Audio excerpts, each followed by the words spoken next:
राधे राधे भक्तजन।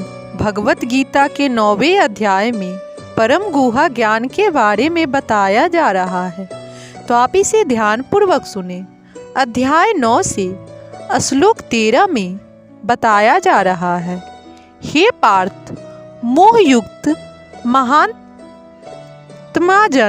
देवी प्रकृति के संरक्षण में रहते हैं। वे पुण्यतः भक्ति में निमग्न रहते हैं, क्योंकि वे मुझे आदि तथा अविनाशी भगवान के रूप में जानते हैं। अब इस श्लोक का विस्तार में अध्ययन हुआ है। इस श्लोक में महात्मा का वर्णन हुआ है। महात्मा का सबसे पहला लक्षण यह है कि वह दैवी प्रकृति में स्थिर रहता है। वह भौतिक प्रकृति के अधीन नहीं होता। और यह होता कैसे है, इसकी व्याख्या 7वें अध्याय में की गई है। जो भगवान कृष्ण की शरण ग्रहण करता है, वह तुरंत ही भौतिक प्रकृति के वश से मुक्त हो जाता है। यही वह पात्रता है, क्योंकि जो ही कोई भगवान को शरणागत हो जाता है, वह भौतिक प्रकृति के वश से मुक्त हो जाता है। यही मूलभूत सूत्र है।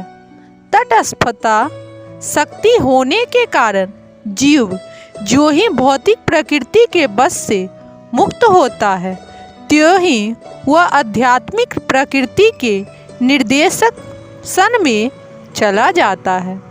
आध्यात्मिक प्रकृति का निर्देशन ही दैवी प्रकृति कहलाता है।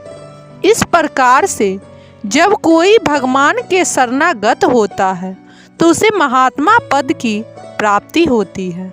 महात्मा अपने ध्यान को कृष्ण के अतिरिक्त अन्य किसी ओर नहीं ले जाता, क्योंकि वह भली भांति जानता है कि कृष्ण ही आदि परम पुरुष है, समस्त कारणों के कारण है। इसमें तनिक भी संदेह नहीं है। ऐसा महात्मा अन्य महात्माओं या शुद्ध भक्तों की संगति से प्रगति करता है। शुद्ध भक्त तो कृष्ण के अन्य स्वरूपों तथा चतुर्भुज महाविष्णु रूप से भी आकृष्ट नहीं होते।